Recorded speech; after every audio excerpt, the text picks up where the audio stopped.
बिस्मिल्लाहिर्रहमानिर्रहीम बिस्मिल्लाहिर्रहमानिर्रहीम सल्लल्लाहु अला हबीब मोहम्मद वसल्लम। अस्सलामु अलैकुम वरहमतुल्लाहि वबरकातुहू। उम्मीद है कि आप हज़रात खैरियत से होंगे। मैं हकीम सफदर तबस्सुम हुसैन सफदर हर्बल क्लिनिक की जानिब से आपसे मुखातब हूँ और आप देख रहे हैं हमारा यूट्यूब चैनल। आज का नुस्खा है गरीबों के लिए मर्दाना कमज़ोरी का नुस्खा।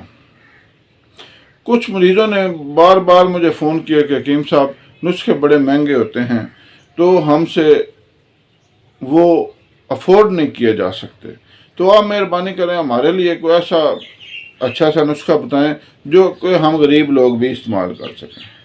तो उनको फ़र्दन बताने की बजाय यही बेहतर समझा गया कि अपने यूट्यूब चैनल पर इसको अपलोड करते हैं ताकि गरीब और अमीर सारे इस्तेमाल कर सकें और फ़ायदा उठा सकें और हम मेरे लिए सदका जारिया बने। तो आपसे ये गुजारिश है कि आप भी चैनल को सब्सक्राइब और करके बेल आइकन दबाकर वीडियो को लाइक और शेयर कर दें ताकि आपके लिए भी सदका जारिया बन जाए, क्योंकि लोग जहाँ जहाँ कहीं इस्तेमाल करेंगे अपनी ज़रूरत के मुताबिक, तो वो दुआ दें या ना दें, मालिकुल मुल्क तो देख रहा है। किसी की दुआ ज़रूरी नहीं होती। आप किसी के साथ अच्छा अमल करें, उसकी मदद करें, उसके बारे में अच्छी सोच रखें और उसके काम आए, वो दुआ दे या ना दे, मालिकुल मुल्क तो देख रहा है, वो तो उसका अजर देगा। वो तो किसी का अजर नहीं रखता। राई के दाने के बराबर भी अमल जो है वो अच्छा या बुरा वो रोज़े महशर सामने आ जाएगा।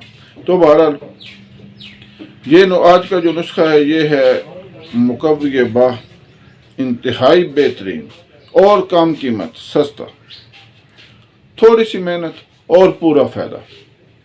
ये सिर्फ़ और सिर्फ उन लोगों के लिए जिन्होंने बार बार मुझसे ज़िद की कि हकीम साहब को सस्ता सा नुस्खा बताएं। तो मैंने ये सोचा कि सस्ते नुस्खे हकीम अपने लिए रखते हैं कि ख़ुद मरीज़ों को बना कर देंगे तो उनको फ़ायदा होगा, हम पैसे कमाएंगे। लेकिन नहीं, मेरा ज़मीर नहीं गवारा करता कि मैं इस तरह का कोई अमल करूं। तो बहरहाल ये आज का नुस्खा उन गरीबों के लिए है। तो थोड़ी सी मेहनत है। आपने ऐसा करना है, दालचीनी लेनी है 20 ग्राम, लौंग लेने हैं 20 ग्राम और मस्त की रूमी लेनी है 20 ग्राम। उसके अंदर आपने शामिल करना है बोहड़ के दरख्त का फल, उसको गोला भी कहते हैं, बोहड़ की गोला। तो आपने बोहड़ के दरख्त का फल ले लेना है, बरगद का दरख्त भी कहते हैं,